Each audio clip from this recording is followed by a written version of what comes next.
بسم اللہ الرحمن الرحیم۔ مسائل اعتکاف۔ اعتکاف کی 3 قسمیں ہیں۔ نمبر 1 واجب، نمبر 2 سنت مؤکدہ علی الکفایہ، نمبر 3 مستحب۔ واجب وہ اعتکاف ہے اگر کسی نے منت مان لیا کہ میرا فلاں کام ہو گیا تو میں اتنے دنوں کا اعتکاف کروں گا، تو اس پر اتنے دنوں کا اعتکاف روزے کے ساتھ واجب ہے۔ اگر کسی نے منت مانا کہ میرا فلاں کام ہو گیا تو میں اعتکاف کروں گا 1 دن کا یا 2 دن کا، جتنے دن کا منت مانا ہے تو اتنے دن کا اعتکاف کرنا اس پر واجب ہے، یعنی ضروری ہے، اس کو اعتکاف کرنا ہی ہوگا، نہیں تو گناہ گار ہوگا۔ تو جتنے دن اعتکاف کرے گا اس دن روزے بھی رکھنا ہے، روزہ رکھنا ہے اور اعتکاف کرنا ہے، دونوں چیز ہونی چاہیے، روزے کے ساتھ اعتکاف کرنا ہے۔ سنت مؤکدہ علی الکفایہ، یہ کون سا اعتکاف ہے؟ کہہ رہے رمضان المبارک کے اخیر عشرہ، یعنی 20 رمضان کے غروب کے وقت سے عید کا چاند نظر آنے تک، یہ سنت مؤکدہ علی الکفایہ ہے۔ اگر محلہ کا کوئی شخص اعتکاف میں نہ بیٹھے تو سارے محلے کے لوگ گناہ گار ہوں گے۔ رمضان المبارک کے مہینے میں 20 رمضان کے غروب کے وقت سے جو اعتکاف میں بیٹھتے ہیں، اس اعتکاف کو سنت مؤکدہ علی الکفایہ کہتا ہے۔ سنت مؤکدہ اس وجہ سے ہے کہ اللہ کے رسول صلی اللہ علیہ وسلم اعتکاف کیا کرتے تھے ان اخیر عشرے میں، رمضان کے اخیر عشرے میں اعتکاف کیا کرتے تھے، اس وجہ سے سنت مؤکدہ ہے۔ اور علی الکفایہ ہے اس اعتبار سے کہ اگر محلے کا ایک شخص بھی بیٹھ گیا اعتکاف میں، اپنے محلے کی مسجد میں بیٹھ گیا ایک شخص بھی، تو پورے محلے والے کی طرف سے کافی ہو جائے گا۔ اگر محلے سے ایک شخص بھی نہیں بیٹھا تو پورا محلہ گناہ گار ہوگا۔ تو علی الکفایہ اس اعتبار سے اس کو علی الکفایہ کہتے ہیں۔ نمبر 3 واجب اور سنت مؤکدہ کے علاوہ سب اعتکاف نفل ہے۔ جو جب چاہے جتنا وقت کے لیے چاہے مسجد میں اعتکاف کی نیت سے ٹھہر گیا، اعتکاف کے ثواب کا مستحق بنے گا۔ یہ مستحب اعتکاف ہے۔ مسجد میں آپ قرآن کی تلاوت کے غرض سے آئے یا نماز کے غرض سے آئے یا ذکر و اذکار کے غرض سے، کسی غرض سے بھی آپ آئے ہیں مسجد میں، اور جتنے دیر تک آپ مسجد میں رہیں گے اتنی دیر تک کے لیے اگر اعتکاف کی نیت آپ کر لیتے ہیں تو آپ کو اعتکاف کا ثواب ملتا رہے گا۔ اس کے لیے نہ روزے کی شرط ہے اور نہ ہی کسی چیز کی شرط ہے۔ آپ 1 گھنٹے کے لیے بھی یہ اعتکاف کر سکتے ہیں، 10 منٹ کے لیے بھی یا 20 منٹ کے لیے بھی اعتکاف کر سکتے ہیں۔ تو یہ اس اعتکاف کو مستحب اعتکاف کہتے ہیں۔ زکوٰۃ اسلام کا تیسرا رکن ہے۔ زکوٰۃ فرض ہونے کے شرائط۔ دیکھیے زکوٰۃ یہ بہت اہم مسئلہ ہے۔ زکوٰۃ تو بہت سارے لوگ نکالتے بھی ہیں اور بہت لوگ نہیں بھی نکالتے ہیں، لیکن جو لوگ نکالتے بھی ہیں تو ان میں سے بھی بہت سارے لوگ ایسے ہیں جن کو پورے مسائل سے واقف نہیں ہوتے ہیں، وہ بھی پورے مسائل سے واقف نہیں ہوتے ہیں۔ تو اس میں موٹے موٹے مسائل ہیں، اگر اسی کو اچھی طریقے سے آپ سمجھ لیں گے تو آپ باریک مسائل کو بھی آپ سمجھ لیں گے۔ اگر اس موٹے مسائل کو اگر اچھے ڈھنگ سے آپ سمجھ لیں گے تو باقی تمام مسائل کو آپ خود سمجھ سکتے ہیں، آپ خود اس کو سمجھ لیں گے کہ اس کا کیا مسئلہ ہوگا۔ تو دیکھیے کیا مسئلہ ہے۔ زکوٰۃ فرض ہونے کے شرائط کیا کیا شرائط ہے؟ دیکھیے نمبر 1 مسلمان ہونا یہ شرط ہے۔ اگر کوئی کافر ہے تو اس پر زکوٰۃ فرض نہیں ہے نا، چاہے کتنا ہی مال ہو اس کے پاس، مسلمان پہ زکوٰۃ فرض ہے۔ تو اس میں پہلی شرط کیا ہے کہ مسلمان ہونا۔ دوسرا آزاد ہونا، غلام نہیں۔ آج کل تو غلام کا دور بھی نہیں ہے، پہلے غلام کا دور تھا، تو اب تو یہ بات بھی نہیں رہی، آزاد اور غلام کی بات ہی نہیں رہی، سب لوگ آزاد ہیں۔ نمبر 3 بالغ ہونا، یہ بھی شرط ہے، بالغ ہونا۔ اگر کوئی بچہ صاحب نصاب ہے تو اس پر بھی زکوٰۃ فرض نہیں ہے۔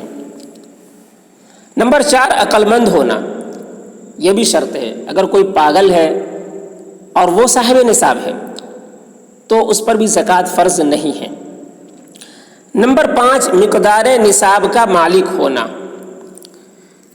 زکوٰۃ کا جو نصاب ہے اس نصاب کا مالک ہونا۔ نمبر 6، مالک ہونے کے بعد اس مال پر قمری مہینے کے اعتبار سے 1 سال گزر جانا۔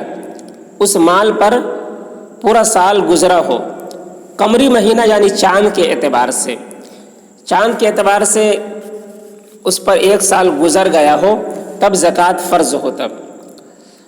نمبر 7، اس مال کا قرض اور اپنی حاجت اصلیہ سے زائد ہونا، یعنی وہ مال جو نصاب کو پہنچ رہا ہے تو وہ قرض اس میں نہیں ہونا چاہیے اور اپنی ضرورت سے زائد ہونی چاہیے۔ اسی طریقے سے نمبر 8، مال کا بڑھوتری والا ہونا، یعنی مال اگر بڑھ نہیں رہا ہے، بس جو مال ہے وہ اتنا ہی ہے، آپ کوئی کاروبار وغیرہ نہیں کر رہے ہیں جس کی وجہ سے مال بڑھ نہیں رہا ہے تو اس مال پر بھی زکوٰۃ فرض نہیں ہے۔ تو یہ 8 شرائط ہیں۔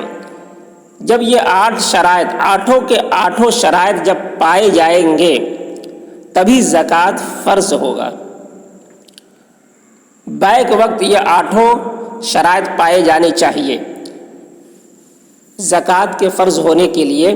یہ بیک وقت یہ 8 شرائط پائی جانی چاہیے۔ ان میں سے کوئی ایک شرط بھی اگر مفقود ہو جاتا ہے، نہیں پایا جاتا ہے، تو زکوٰۃ اس پہ فرض نہیں ہوگا، اگرچہ وہ صاحب نصاب ہے لیکن مسلمان نہیں ہے، یا وہ آزاد نہیں ہے، یا وہ بالغ نہیں ہے، یا عقل مند نہیں ہے۔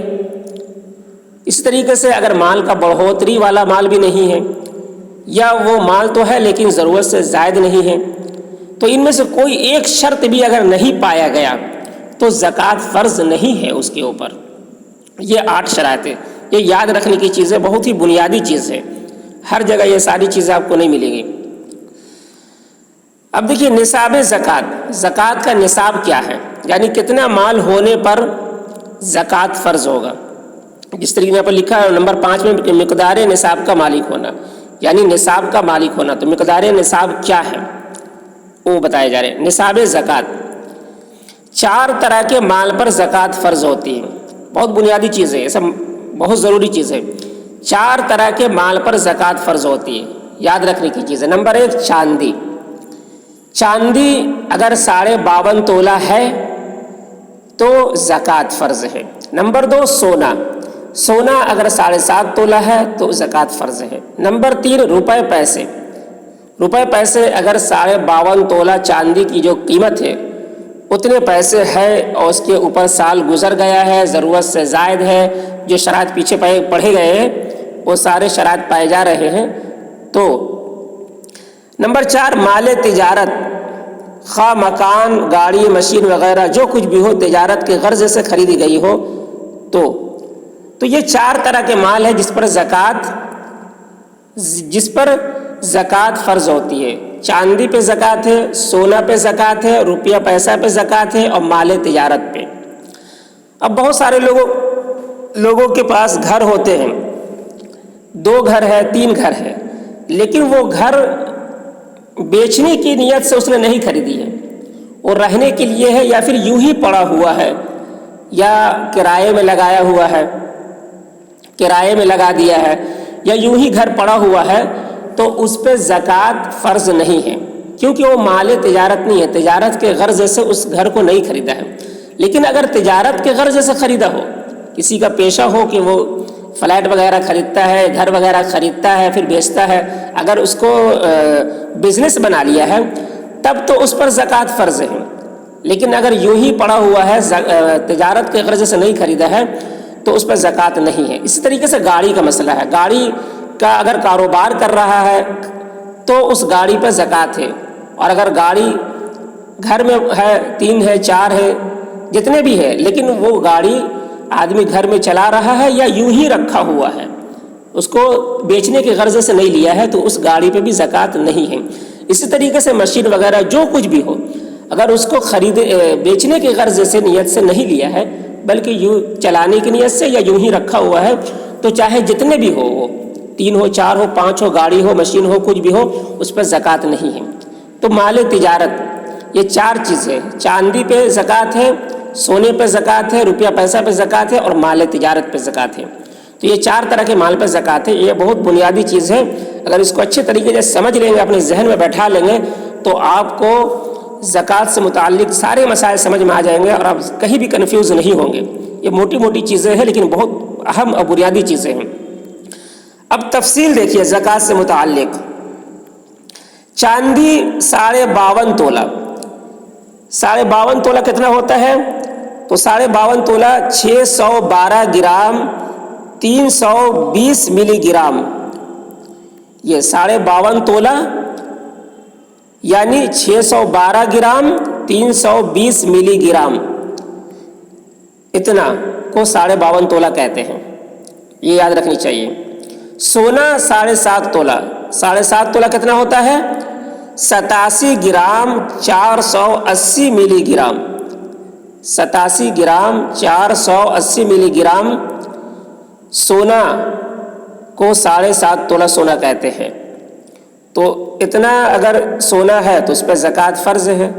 چاندی اگر 612 گرام 320 ملی گرام ہے تو زکوٰۃ فرض ہے.